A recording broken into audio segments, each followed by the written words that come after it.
Baik, Assalamualaikum warahmatullahi wabarakatuh. Perkenalkan, nama saya Argia Fazila Tunisa dengan NPM Akhir 016 dari Prodi Pemasaran Digital akan mempresentasikan bab fitur selection pada bagian wrapper type untuk memenuhi tugas manajemen Big Data tugas akhir. Oke. Berawal dari pengertiannya, fitur selection ini merupakan suatu kegiatan pemodelan atau penganalisaan data yang umumnya dapat dilakukan secara pre-processing dan bertujuan untuk memilih fitur yang berpengaruh atau yang fitur paling optimal dan mengesampingkan fitur yang tidak berpengaruh. Nah, tujuan dari fitur selection itu sendiri, yang pertama, dia mengoptimalkan kinerja algoritma ilmu data. Yang kedua, dia bisa memudahkan analis untuk menafsirkan hasil pemodelan.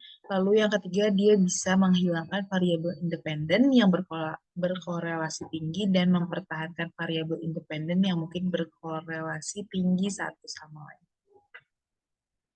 Oke, untuk metode seleksi fitur sendiri itu ada filter type dan wrapper type, di mana filter type ini terbagi menjadi numerical data dan categorical data, dan di numerical data ini terdapat principal component analysis atau biasa kita singkat sebagai PCA, lalu juga ada information gain, lalu di categorical data tuh ada chi-square.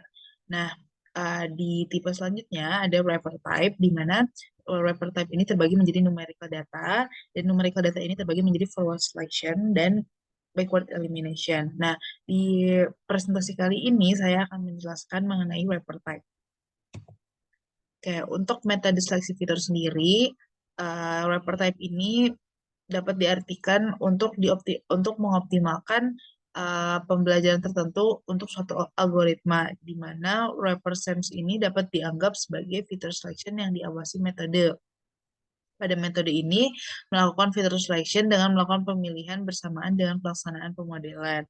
Lalu yang filter type ini adalah skema filter type yang tidak memerlukan pembelajaran semua algoritma. Dengan kata lain, skema filter type ini dapat dianggap tanpa pengawasan.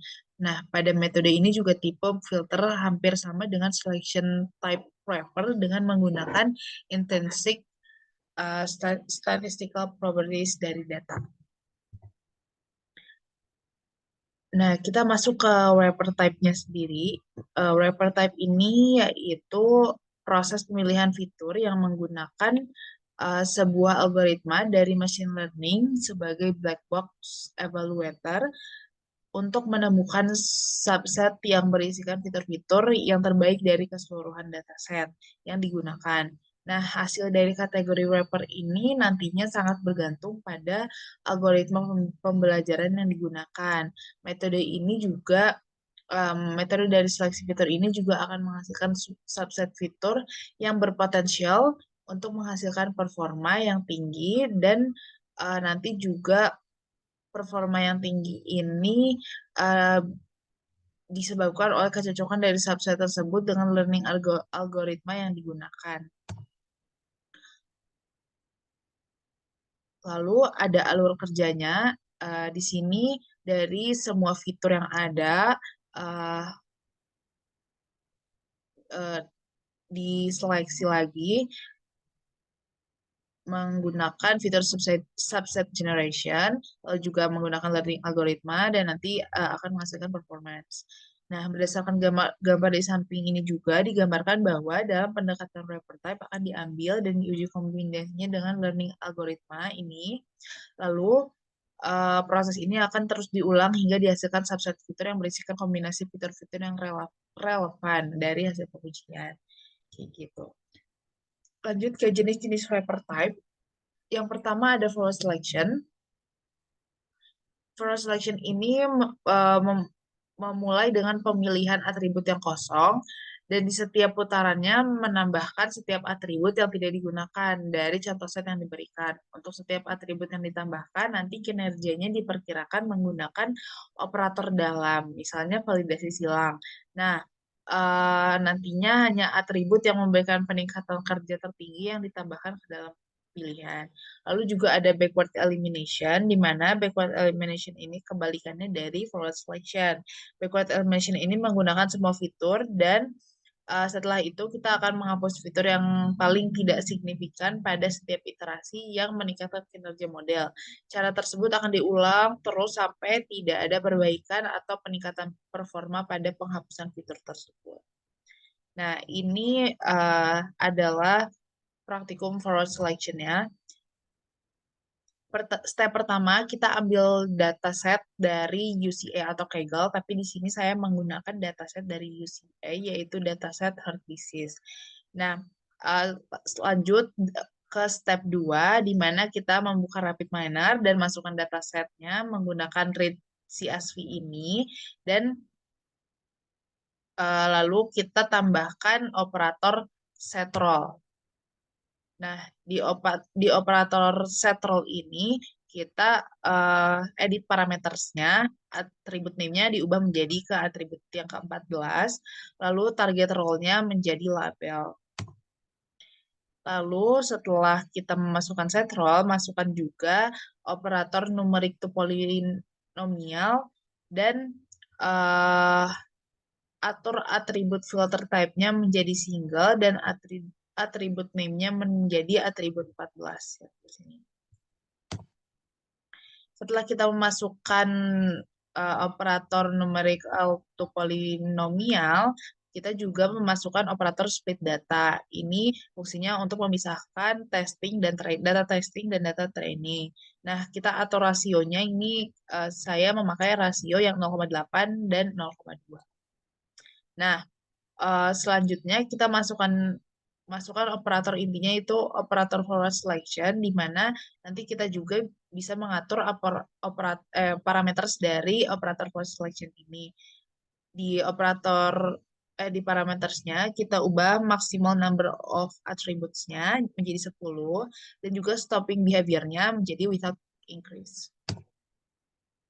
Nah, sesudah itu masukkan juga operator KNN, apply model, dan performance di forward selection ini. Jadi, kita pencet 2 kali forward selection-nya dan akan masuk ke halaman subproses dari forward selection ini dan masukkan juga ketiga operator yang tadi disebutkan.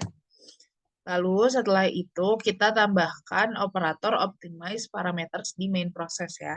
Nah, kita atur juga parameternya, parameter dari optimize parameters ini, kita masukkan cross validation, number of faults, lalu juga decision tree criterion, decision tree maximal depth, decision tree apply pre-pruning, dan decision tree minimal gain. Nah, ini operator yang kita pilih. Lalu setelah itu kita masuk ke subproses dari optimize parameters ini. Kita masukkan operator cross validation, lalu masuk juga ke cross validation, kita masukkan operator decision tree, apply model, dan performance. Jangan lupa juga untuk mengubah maximal depth di parameter decision tree, bisa dipencet aja. Operator decision tree-nya, lalu ubah di parametersnya menjadi 100. Setelah itu tinggal kita masukkan operator apply model dan performance testing-nya di main process. Nah, nanti akan keluar hasil seperti ini. Atribut yang paling atas adalah atribut yang terpilih karena dia berpengaruh kepada data dari data keseluruhan heart disease gitu. Atribut 3 ini mendeskripsikan chest pain type dari value 1 sampai value 4 ada keterangannya. Lalu juga ada atribut 5 yang mendeskripsikan serum kolesterol in miligram ya. Dan atribut 11 mendeskripsikan slope, the slope of the peak exercise ST segment. Ini juga ada keterangan value 1 sampai value 3-nya. Nah, setelah itu kita praktikum ke backward elimination pada Excel. Yang pertama kita siapkan data, masukkan data ke Excel ini, nanti akan berbentuk seperti ini.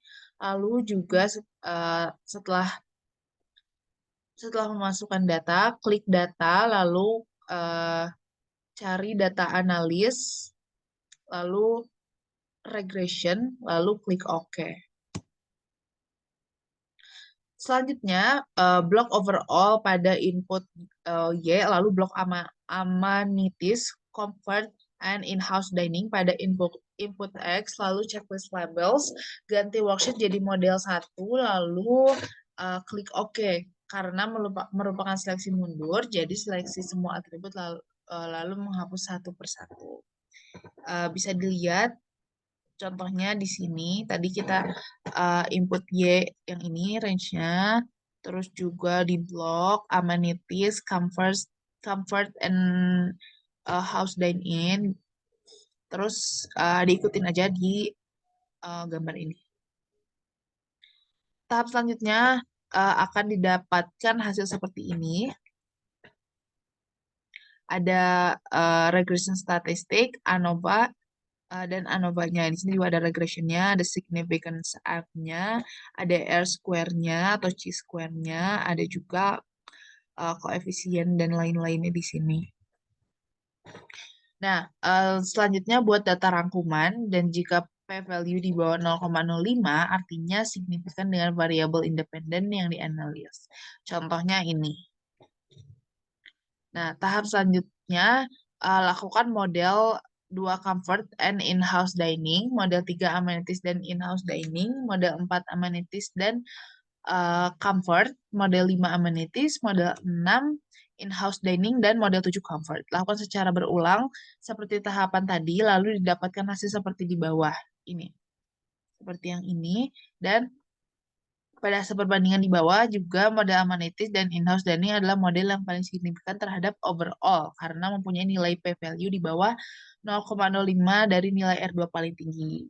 Kayak gitu. Jadi tadi ini amenities dan in-house dine-in ini. Kesimpulannya bahwa atribut comfort tidak signifikan dan dapat dihapus. Model terbaik adalah in-house dining disatukan oleh amenities berpengaruh terhadap overall. Jadi hotel sangat dinilai dari fasilitas dan ruangan dapur.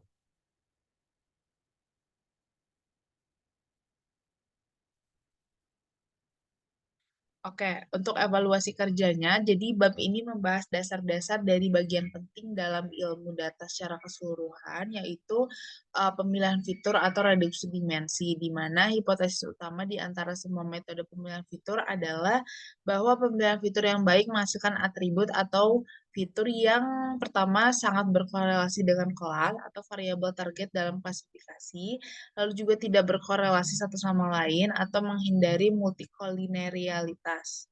Nah, disinilah visualisasi data dapat berperan penting yang terkadang memeriksa plot korelasi juga antara berbagai atribut juga dapat memberikan petunjuk berharga tentang atribut mana yang mungkin redundan dan mana yang bisa menjadi prediktor kuat untuk variabel label.